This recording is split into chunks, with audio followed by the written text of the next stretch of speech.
You guys ever been in love? Right? It's wonderful. Being in love is like being on drugs. You feel happier, you're nicer, and it'll make you do crazy things like run a 5K.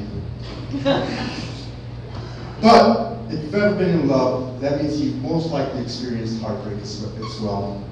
And heartbreak actually has the same symptoms of going through a drug withdrawal. If you've ever been deprived of love, you know that it turns you into a crackhead looking for the next fix. You're like, God, come on, man, let me get a hug. Let me just get one more hug. I'll suck your dick.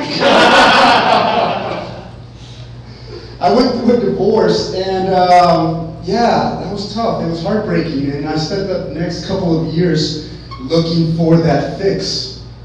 I looked in the dating apps, which was fun.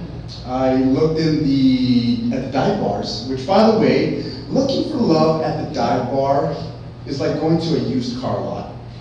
You're gonna see all sorts of models, years, colors. It's gonna take you a while before you find the right one. You're gonna be like, that one's check engine light has been on for a while. Oh, that car identifies as a motorcycle. And, oh shit, that one has kids in the backseat. But I found in my first love, which is traveling, that I had to redefine the definition of love that I had to begin with.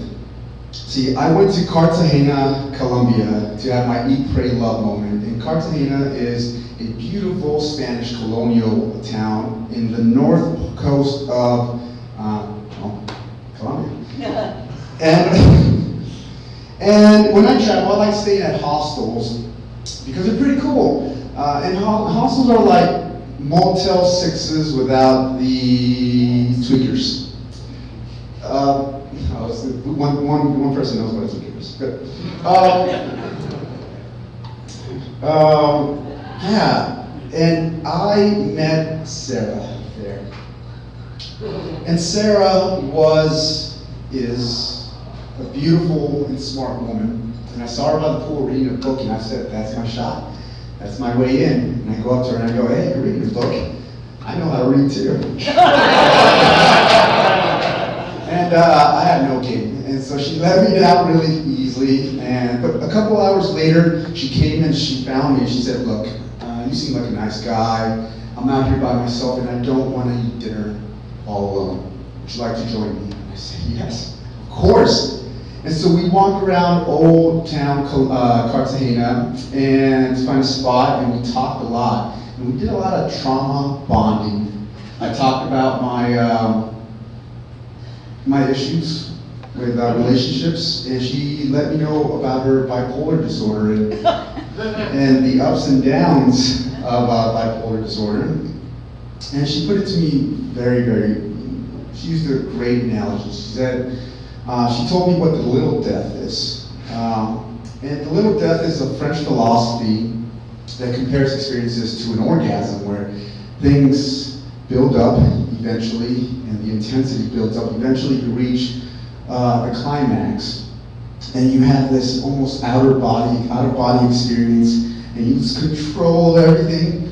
But eventually it subsides. It has to come down. You can't live up there. And she said, yeah, bipolar disorder comes in cycles like that. I have my highs and I have my very dark lows. And I love that analogy. We kept talking about it. And so we realized, I'm only here for about 5 days, and so are you. Do you want to be my vacation girlfriend? She said, yeah. Do you want to be my vacation boyfriend? I said, yeah. And so we became a vacation couple. And we had so much fun. One of the most memorable things that we did was we were wandering around the town, and a couple, we started talking, and they were like, wow, you guys seem like a cute couple. We highly recommend this place. It was about 20 minutes outside of town, and we went there, and we pull up, we go in, it's a club, and there's beautiful women all over the place with lingerie.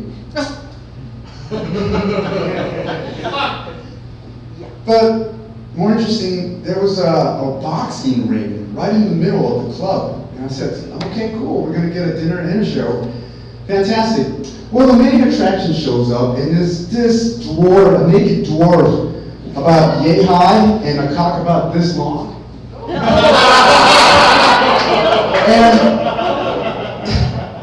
And he's followed by about 5 of the most beautiful naked women you've ever seen in your life. And they did a lot of things on that ring. Boxing was not one of them. But the most memorable thing that they did was I can only describe it as the Colombian fidget spinner, which is they took this dwarf and they inserted him behind a woman, and then the other 4 beautiful women came on and they started spinning him around like he's the wheel on The Price is Right. The guy looked like a human windmill, which I'm guessing that's how they generated their electricity in town. Yeah, it was a lot of fun. But eventually our trip ended, and I had to go back to Pittsburgh, and she went back to New York City, but we couldn't let it go. And so I bypassed my plans to go to graduate school, because she said, let's make this work, why don't you move up to New York with me? And we started a beautiful, wonderful 2-year relationship in New York City, but eventually all things must end. You know, my personal problems and her bipolar disorder issues, they were too much, they clashed.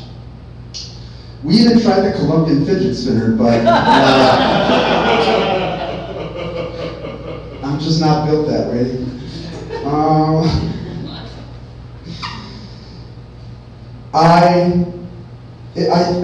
It was tough. I experienced heartbreak and I felt it, but this time I was a little bit more prepared to deal with it because, you know, in hindsight, I realized that we try to capture that lightning in the bottle when we're up there in the climax, but we're so busy worrying about keeping that fleeting moment of happiness that we anticipate the end and we don't fully take the time to enjoy the moment. And so, what I learned from the little death in Colombia is to enjoy the moment, to be okay with letting go, and for that, I will never forget Sarah. Thank you.